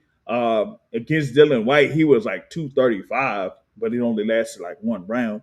But here he like weighed in at like 242. So I guess around like that 242, 245 range at 6'4", maybe he is kind of like comfortable around that weight, and he could do that. He also suggests Philip Hergovich as a step up. I say that should be the one right there. As far as like the best matchup that they could make at this time, it could be Philip Hergovich, right? Like if they could schedule that pretty soon, and then just say, hey, you know what, that could be a WBO final eliminator, and whoever wins gets the winner of Fabio Wardley versus Daniel Dubois. I would like that. That would make the most sense. But hey, you know what it is? It's boxing. You know what I And mean? even as a size too, just to throw another name out there, heavyweight, Big Baby's getting as Brevin back up for a fight. I really Yeah. hope that he can get back in the mix, back in the top five ranks in the sanctioned bodies, and just really establish himself as able, he's what, 28, 29, something like that. Now, I Yeah. don't think he's that old, but he's definitely made a presence. I hope he can reinvent himself again at this point. Yeah, so Jared Anderson is another one that could be a potential opponent because he, recently signed a co-promotional deal of sorts there with Queensberry. So, and he's on the schedule to fight on May 9th. That's going to be on that card, I think, for Wardley versus Dubois. So, um, that would be another good suggestion for an opponent. You know what I mean? It said what Bacoli versus what, the heavyweight on the PBC card? Oh, you mean Gerger and Hovanesian? That's, you want Bacoli versus Hovanesian? I don't know, Dondrick. You might see that, but we got Bacoli. He's scheduled to fight Tony Yoka too. So they had chopped it up a little bit when the WBC interim champion had his last fight over in Germany. So it looks like they're going to be stepping in the ring against each other. You know what I mean? Uh, he says that Jared Anderson needs to stop training with Shakur Stevenson because that's who he thinks he is. He's too big for that. Hey, listen, man, I don't know what they got going on, out there in Houston or whatever it is, but hey, he could kind of like slow all of that down. You feel me? Um, let's see what I got next here, man. All right, so we had a little thing going on social media. This has been like over the past week or so, and well, maybe a past week or a past couple of weeks. So you have a contender in the lightweight division that's one step closer to fighting for a world title if they can. There in the lightweight division, in Floyd Schofield Jr.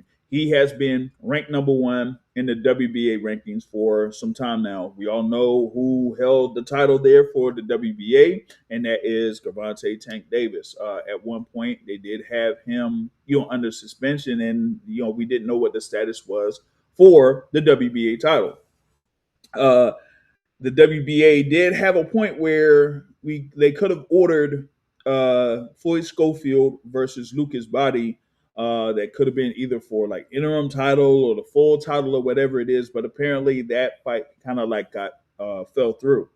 And then some people suggested a potential opponent for Floyd Schofield Jr., and that was Mr. Gary Russell Jr. And he said, "Hey, wouldn't mind it. Gary Russell is a great guy, legend in the game, and everything like that." And Gary Russell was asked about it as well. He had Smitty, elephant in the room there with this channel. He was out there at the gym for Gary Russell Jr. He asked him about it. And Gary Russell didn't even mind it. He said, "Hey, man, I like it when, folks calling folks out. You know what I'm saying? Hey," he said, "he's ready. Hey, he feels like he want it, then bring it." You know what I mean? And then I guess after some time, there was, I guess, a little thing that was going on, and maybe the Schofield said something, and maybe they didn't get a response from Gary Russell Jr., or they felt like they didn't get a response from him.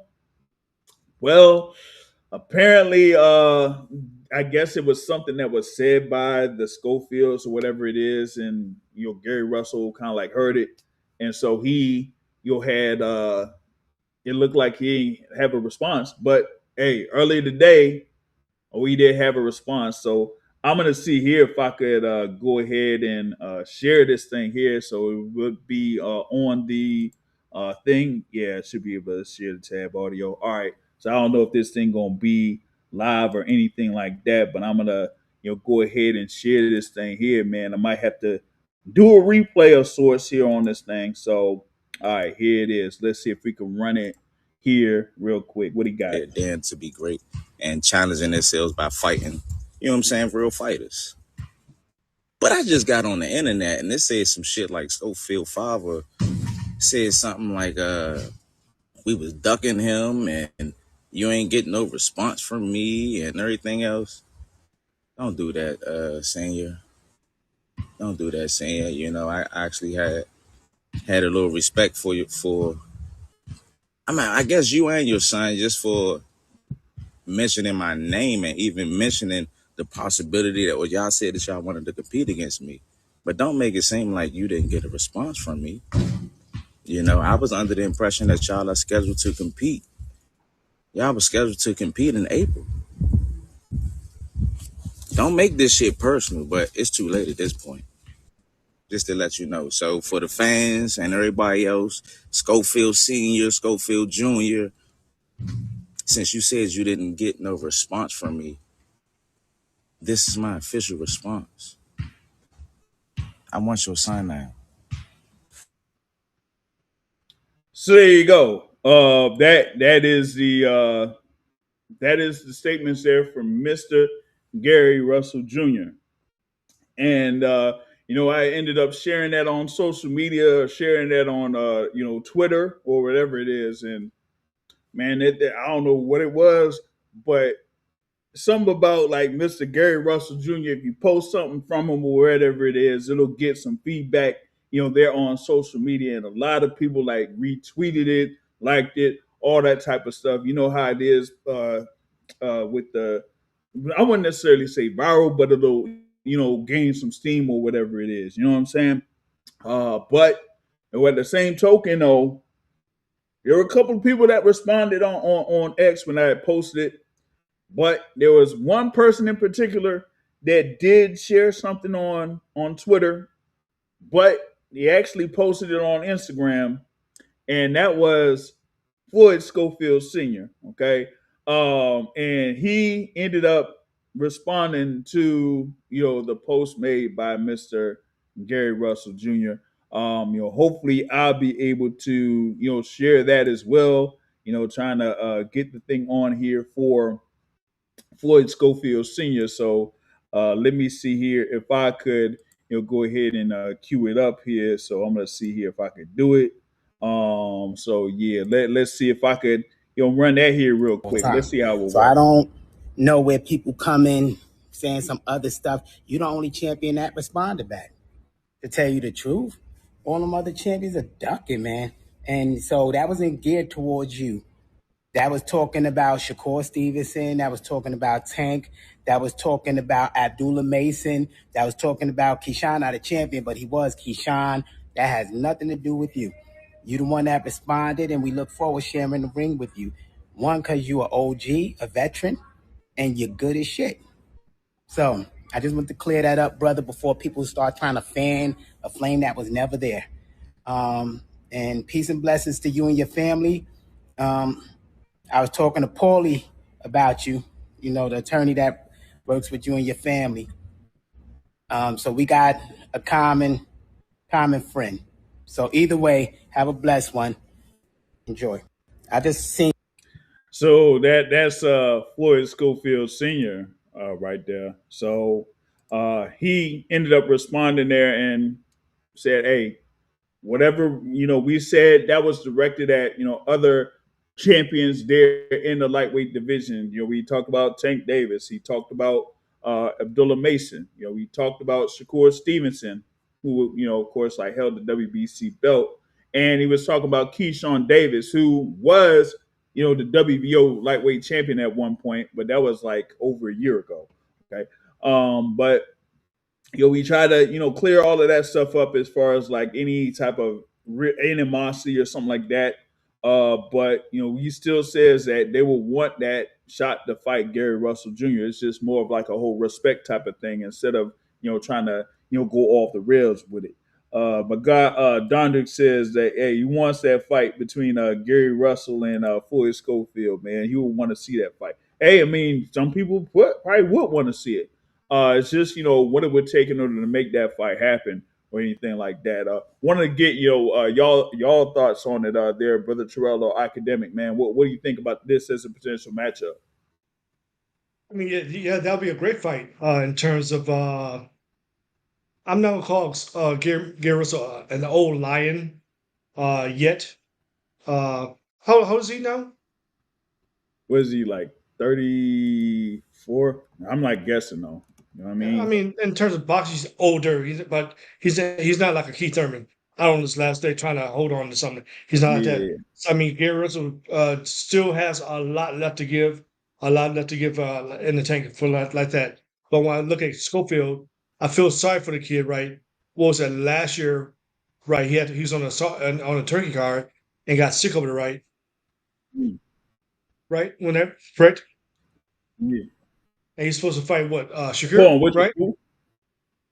Schofield. Oh yeah, he was supposed to fight Shakur Stevenson on that February Yeah. 22nd card of last year. So I feel bad that he got sick over there. Even and once again, I never got all the details, but even that same camp, a lot of fighters got sick. So it's not just him. Because what's funny, he got sick and he got vilified for not doing something, not having a good camp or whatever, not arriving. I don't know, but it wasn't just him who got sick.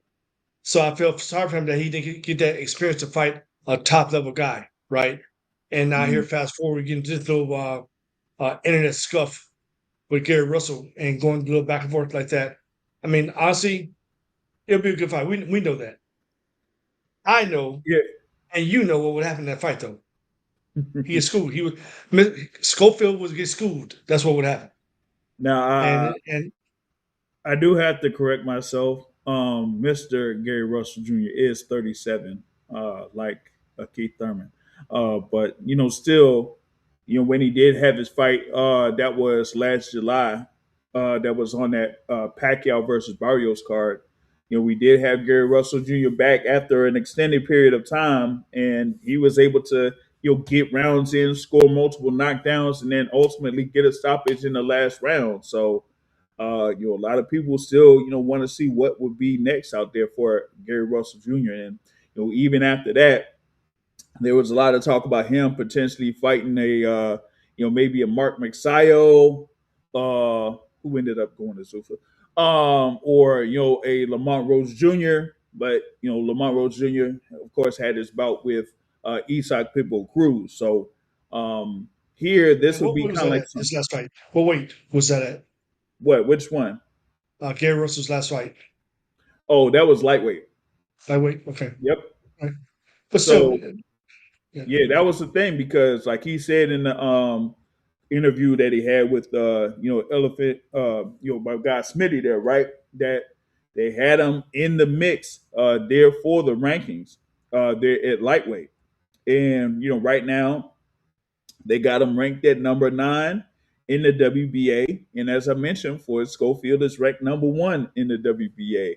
So I know that some people are saying that, with Tank Davis and that, he could potentially return and get back in the ring and that maybe the WBA will reinstate Tank Davis as the WBA champion. At least for me, I wouldn't think so, mainly because if Tank Davis is going to be getting back in the ring, I don't think he's going to be getting back in the ring and fighting at 135, at least for this next fight that he has potentially coming up. But if you're gonna have a Gary Russell Jr. there in the rankings, and when he talked with Smitty, he said, "Hey, you see me there in the rankings, man. Stay tuned." And hey, when he said something like that, at least the last time he said something, and he said it to me, that's when he ended up being on that fight card in July. So I didn't expect him to be on for July, but hey, there he was. And then here, man, I don't know. Maybe there's something, in the works for Mr. Gary Russell Jr. I don't know if it's Floyd Schofield Jr., but maybe they got him, in the mix for, a fight. I don't know. You know what I mean? Well, think about this too, bro. Two things, right?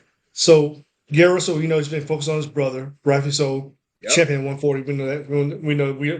We love that, right? And so he's not really necessarily putting himself back out there. But at the same time, when somebody's in a room talking shit, I think about this. You're in a room. I know you've seen this meme before, right? It's a meme that says, "There's nobody in this room that can fuck me up," and you go, "Huh?" Yeah. Like, he'd be like, looking like what? Yeah, Right. that's pretty much the response to Gary Russell gets given right here. What? Mhm. and then Dad come back in. Oh no, we won't talk. We won't talk about that side of the room. We talk about this other side of the room. Like, well, bitch, I'm in the whole room too. You talking to me too? It sounds like his dad said, "No, we don't want that smoke. We good, boss. You stay your ass over there. We don't want that." That's what it Mhm. sounded like from his dad. Mhm. Yeah. It looks like he's trying to clear things up and stuff like that when it comes to who he's trying to address and everything. But at least from a PR standpoint, it's kind of, well, I wouldn't necessarily say it's confusing, right? But a lot of people know on social media when it's a post and it's a Floyd Schofield and it's supposed to be the account of Floyd Schofield Jr., they kind of know who it is that's making those posts because he's showing himself in videos. So that's the same thing that happened here. Hey, I put it on that it was a Kid Austin, account, but you see Floyd Schofield Sr. on there. Now for Junior, he did kind of make it known that he was disappointed that the fight between him and Lucas Body that was supposed to be going down had fell through. So now it's like, okay, what could be next out there for him? You know what I mean? So I don't know, because if you look at these rankings for the WBA, I'll tell you this: I don't know who this Bakudur Usmanov is. Right, that's number 3. They got Lamont Roach there at number 4, and they're saying if Lamont Roach and William Zepeda are ordered for the vacant WBC belt, that means he's out. And you look at a few of these other fighters that are in the rankings, and nobody knows who they are. Then you got a Jose Raul Valenzuela that's a former champion, but he's there with Zuffa. So are they still going to have him in the rankings? And then after Raul Valenzuela, because actually Raul if I'm not mistaken, is a Zuffa boxing champion. Like Brother Terrell is. He's a Zuffa boxing champion there at lightweight. So who is rated below Jose Raul Valenzuela? It's Mr. Gary Russell Jr. So, hey, I don't know. If they couldn't get a fight there between Floyd Schofield and Lucas Body, and the WBA is looking on down the line and seeing what's going on and can't get any of these other guys on the list to have a fight with Floyd Schofield, then we might be able to get Schofield versus Gary Russell Jr. But that would be something if it would be for the vacant WBA title there, 135 pounds. That would be something Question for for you. people to look forward to. Question for you. Do you, when you look at Roach, what Roach has done, jumping from 130, had to fight against Tank, had to fight against Pitbull, and I think it's going back down to 135 for another fight, I believe it is. Mm-hmm. Do you think what Roach has been doing lately, coming up from 130, do you think Gary Russell has seen that? Say, hey, you know what?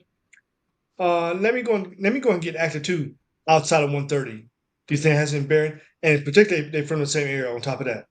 Well, I mean, yeah, they're from the same area, but you did have, of course, Gary Russell Jr. was known for being one of the longest reigning champions out there, holding the WBC featherweight title for some time. But, of course, having the eventual loss to Mark Magsayo, which some people thought he won. After that, he ain't been, in the mix until last July. But given a couple of things that have happened, around boxing, at 130 or 135 or something like that, that potential fights that were talked about with Gary Russell Jr. didn't necessarily, come to fruition.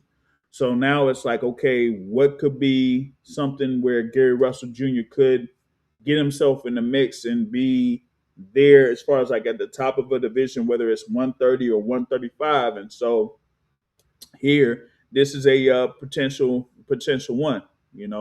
Like some folks are saying, the thing with Gary Russell Jr. was like even when he was there, as a world champion, he was just having like one fight a year or something like that. So we had like for example, 2015 from 2015 up until the point that he had the win over Tuksot Nyambayar in 2020. He only had one fight per year. And then after that, he didn't fight again until early 2022 against Mark Magsayo. So that kind of like shows like, hey, he's almost at the same point of where Keith Thurman was. You know what I mean? So we had to see like how that is. If Gary Russell Jr. could, do something against someone like a Floyd Schofield. But remember, Gary Russell Jr. is always in the gym. Whether he had the whole thing with the shoulder injury, he was still in the gym. That's why when he did come back in July, all the thing was that, hey, is he have the ability to fight at a certain point? And with that opponent, it was like, hey, you know what, we could do whatever we want against this opponent, but we just want to see if Gary Russell Jr. could go through 8-10 rounds, and that's what they did. So now it's like, okay, is he properly ready to go up against a top contender or a world champion there within the weight class that he's going to be at? So that's what we're looking at here on there. It's a hey man, I ain't tried it, man. I ain't even ask him. Hey Dondrick, I ain't even ask him about if he can, but he does like do hunting. So he be out in the woods and stuff like that. So I don't know. He'll probably have like deer, but I don't know about the rabbit though. I don't know. If I get by the gym, I ain't been by the gym in a while. And if I'm able to talk with him again, man, I'll ask him. I'll ask him about that. But for him getting in the ring, potentially against a Floyd Schofield, I would want to see if that could basically happen.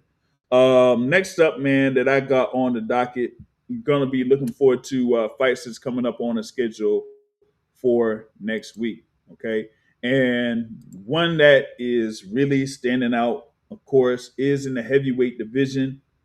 Of course, you're going to have the former longtime WBC heavyweight champion of the world, Deontay Wilder, going up against Derek Ward Chisora there. And it's pretty much like, they say it's theme 100, as it's going to be the 50th fight for Derek Chisora and the 50th fight for Deontay Wilder.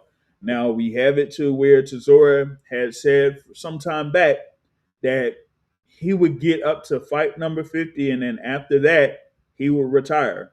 But in this build up to this particular fight, Derek Chisora is kind of seeing if he could entice Deontay Wilder to put his career on the line here in this one. So I don't know if this is like Hulk Hogan versus Ric Flair in WBCW or something like that, sometime back, career versus career match or something. But they kind of like putting an added incentive here in this match between these two. Now, with Deontay Wilder, of course, a lot of people, are fans of Deontay Wilder. They say that, hey, maybe he could get back in the mix to become a heavyweight champion again. We did take some time before he had his bout, his last bout, where he fought in Kansas and got a stoppage win. Right. But he hadn't fought since then after his win over Tyrell Herndon. So this would be his first bout since that win over Tyrell Herndon. And in that one, he won like every round and was able to get a stoppage win. But, looking at the fight, it was almost like he was still, trying to get used to what he was doing, and it only like took like a couple of punches to where like Tyrell Herndon was like, okay, yeah, that's it. I ain't, willing to do much on there. You know what I mean? So yeah, man. So it's like a career versus career match, man. And you got what is it? My guy Cap Quest in the building says, yeah, I quit match. Yeah, it's almost like an I quit match. You know what I mean? Or like how they had a pink slip match or something like that for OTX boxing. Shout out to OTX that I guess isn't existing anymore. But that's a whole nother story.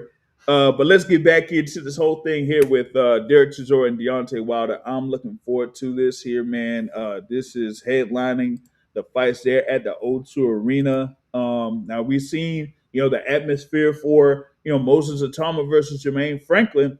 We gonna go right back at it again here, in the O2 for this Deontay Wilder Derek Chisora fight. And what is this, like Wasserman Schultz?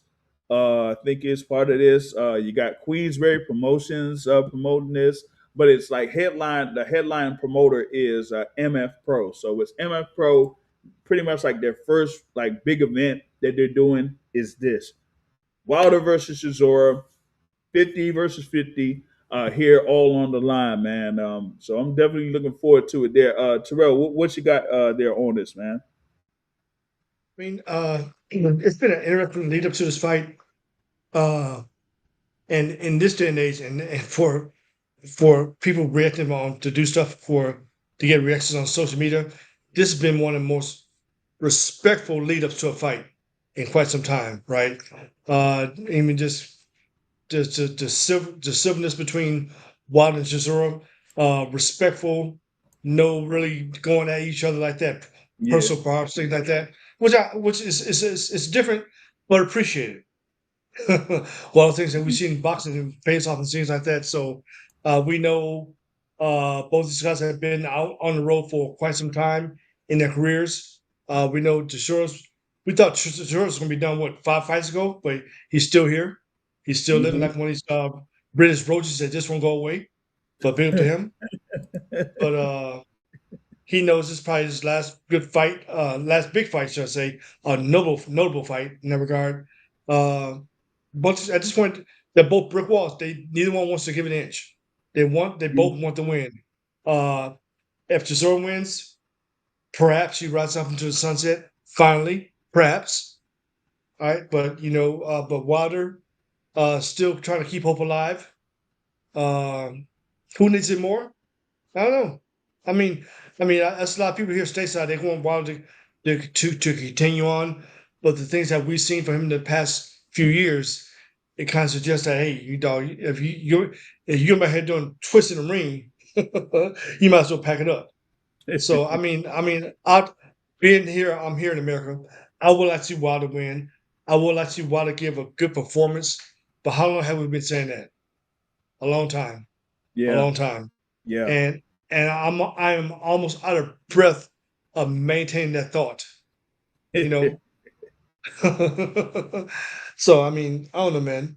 I mean, I would like to see Wilder win and get into another fight. But if he wins, don't mean that'll be no bullshit win and just sticking up the place, running around or whatever. I mean, but Chisora's durable. He's durable. He is Yeah. durable. I'll give him that. So Yeah. whatever Wilder's strategy got coming in, we already know it's the big right hand. I don't know. We'll see. It's a fight, man. It's a fight. Ain't mad at it. Yeah, for sure, man. And I'm looking forward to it as well. I want to see what Wilder does. I mean, I've seen a couple of videos that he's been training and things like that, trying to put punches together. Utilize the jab and things like that. So I like to see how that goes. Shout out to brother Joe here, of course, from War Week Boxing here checking in. Says good evening. And you got Cat Quest in the building saying, Sweet Caroline, as in Caroline Dubois, is next week too. That'll be on Sunday, actually, as she has her bout that's coming up. That's going to be April 5th, right? And that is actually something there because her bout that she has against Terry Harper, it should be Terry Harper for the unified lightweight titles. That's going to be the first fight card for MVPW on ESPN. Should be on ESPN Plus though for this one. So ESPN Plus MVPW there with Caroline Dubois versus Terry Harper. That's going to headline there on April 5th. But back to this one here. A lot on the line, and like you said there, Terrell. A number of fight fans, hopeful there that Deontay Wilder can win, and if he does, and if he ends up getting a stoppage win or a knockout, then they could, get people, amped up to maybe say that Deontay Wilder would be back in the mix again, there in the heavyweight division, But given his past few fights or his past couple of performances that he had against Joseph Parker, and the fight that he had against Zalay Zhang, it's like, I'm not too sure if he would be a viable contender there in the heavyweight division. But at the same token, it's like with Chisora, he's been in the game since 2007, and with his past wins that he's had against Gerald Washington and Joe Joyce and Otto Wallin, that he's actually been as high as number 2 in the IBF rankings.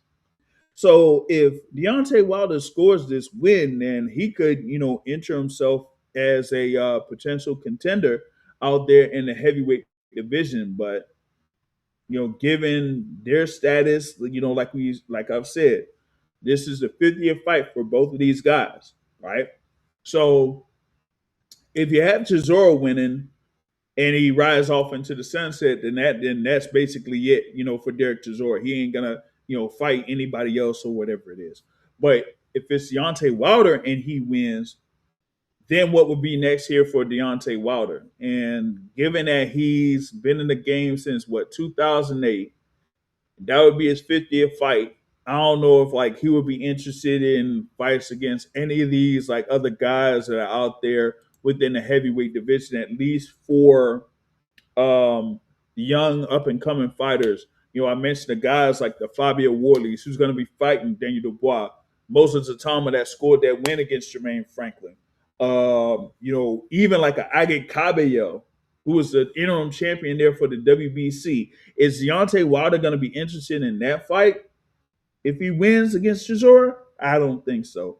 I think it's going to be, either what do you have? You would have Usyk, you would have Fury again, or you have Anthony Joshua. Those 3 guys for Deontay Wilder if he defeats Derek Chisora.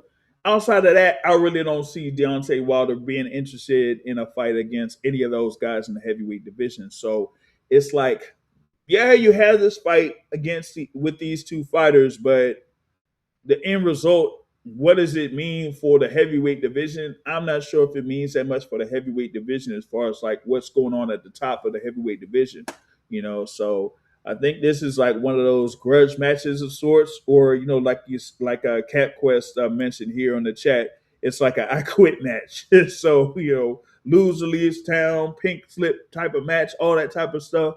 Yeah, I think that's what the main intrigue is for this bout here, especially as you mentioned with these two guys being highly respectable over the course of the buildup of this match, outside of what Wilder did to that that reporter and that was it that Talk Sport interview thing that they had, but that's the That only guy's thing waiting for that 3 years for that quit. He's waiting for that, waiting for opportunity. yeah, that was almost another to this day moment right there. So, oh man, yeah, that was crazy. But looking forward to it. Like I said, it's gonna be part of a card there for MF Pro. That of course is part of what is it like Sauerland. So you got that, and then also Frank Warren will have his involvement with this fight card as well too. So we got a number of fights that's going to be on this thing here, like Denzel Bentley versus Indri Saavedra. They're in the middleweight division. That should be for the full WBO title at middleweight, but it's for the interim WBO title because the WBO doesn't want to strip Janibek Alhamla for testing positive for it.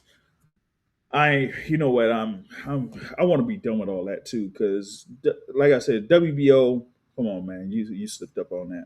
All right, so that is what to look for there on April 4th, and as I mentioned there, April 5th with Caroline Dubois versus Terry Harper. There for the fight schedule this week. But that's mainly what I had here for this edition of the Boston Source podcast. Might have like a little bit of commentary for overtime of sorts that'll be like recorded, and then I'll post. I'll talk about the thing there for the Pro Box card, and then maybe a little bit something about Xander Zayas making it public that he signed a contract for something there. uh Cap Quest, why did you have to post that comment? He said he has a suggestion. He said watch the documentary. You know what, I don't like that you posted that, man. Hey, you know what? Let's go ahead and wrap this show up. Terrell, you got anything to say here before we close it out? No, we can hear, man. Just glad to be back on. Yeah, for sure, man. Definitely got to have the resident chef of the Boston Source here in the building. You know what I mean? Thanks for everyone here that's been able to chime in here live and everything like that. Hit the like button if you're on here for either YouTube or Rumble. You also share or show support by sharing this here, or just share the audio form there that's going to be on Spotify. If you want to pitch into the movement there for the Boxing Source, just hit up the Cash App. It's the Boxing Source, $, the Boxing Source, and everything like that. But that's what we got here, So shout out to Brother Terrell here for checking in, and of course the Boxing Academic that was on location there in Las Vegas for the Fundora versus Thurman fight there. So that's what we got. Thanks for everyone that's been able to listen live here, chimed in the chat, and those that listen here on the replay. And until next time, folks, I will catch y'all later, man. Peace out.